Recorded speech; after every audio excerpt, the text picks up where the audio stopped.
What if I told you that the secret to becoming a stronger runner has nothing to do with your legs, but with your lungs? If you're newer to running, I'm sure you know the feeling. It feels impossible to keep going, not because your legs feel particularly heavy, but because you physically cannot breathe. I cannot tell you how many times I've cut a run short because of this, especially in Miami, where feeling like I can't get enough air is the standard. But once I started learning how to breathe properly, a lot in my running has shifted. Running feels smoother, more comfortable, and I actually enjoy it. So in today's video, I want to share a couple of simple techniques so that breathing doesn't hold you back from your run. Part 1, the struggle we don't talk about. Learning how to breathe properly usually isn't in the forefront of everyone's mind when they start running, mainly because people assume that if you can't breathe, it's because you're not fit enough. Like, if you hear someone talk about how they're gonna get into running, most people warn you about, ooh, it's gonna be really tough on your knees.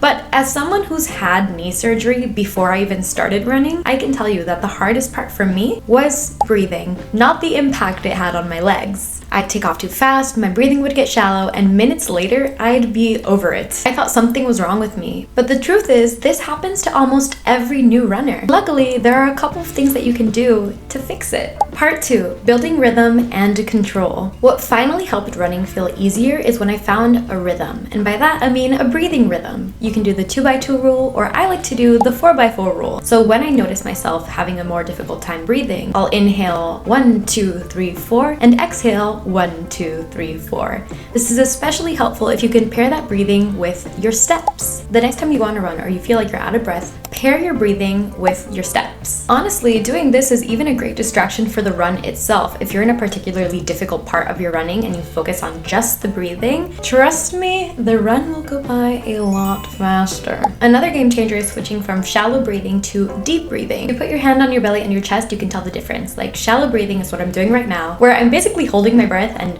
gasping for air at any given moment so that I can speak faster. Whereas if I were doing deep breathing, it'd be kind of like yoga, where you inhale, you feel your stomach expand, and you exhale. You let it all out. You can practice this sitting down, on a walk, doing an exercise. Any moment that you remember, practice deeper breathing, and that will make it more likely that you will incorporate it in your runs. Part 3, little fixes that make running way easier. Breathing gets easier when your body is stronger and your airways are open. So adding core work like planks, side planks, push-ups gives you the support that you need to breathe more deeply. Now, I don't know if there's science behind this particular hack that I'm giving you, but I like to chew gum. This helps me feel more hydrated. For whatever reason, my throat does not dry up as much when I'm chewing minty gum. So I will make sure that I have some in all of my long runs and all of my tempo runs. This also makes the air that's coming in feel a little bit colder. I don't know the science. Test it out, let me know what you think. But also, if you feel like it's a choking hazard, please skip that step. And speaking of hacks, I tested out nasal strips in May of 2025. And when I tell you that made the biggest difference in the whole wide world, like, it was 85 degrees in Miami. I put on a nasal strip for a 10K that I had, the Lululemon 10K, and I PR'd my race. I ran a 10K the week prior without a nasal strip, and it was fine. I felt like I couldn't breathe towards the end, but with this race, I could breathe the whole time. I will say the nasal strip does start to peel off around mile 8, so make sure that you're near a trash can if you are going to be using one. Let me know in the comments if you use one that lasts a little bit longer. Maybe I'm more of a rookie here. Either way, test them out, especially for your shorter runs. All that to say, once I learned these simple techniques, these simple hacks, everything changed. I can run longer, I can feel like my runs are more efficient, I recover faster, and most importantly, I actually enjoy the process. I'm not going to say that there aren't moments where I feel like I have to give up because it's so difficult to breathe anyway. Again, I live in Miami and it's the summer right now as I'm filming this, so there have been moments where it's been too much. And to that I say, make sure you keep your electrolytes near you. Make sure on top of all of these hacks, you have your water. As much as you do to make breathing feel easier, sometimes the weather already is not allowing it. If you're struggling with your breathing, I promise you are not alone. You do not suck. There are so many outside factors that could be affecting your breathing as well. Focus on matching your breathing with your steps, and do not be afraid to use the little tools that help.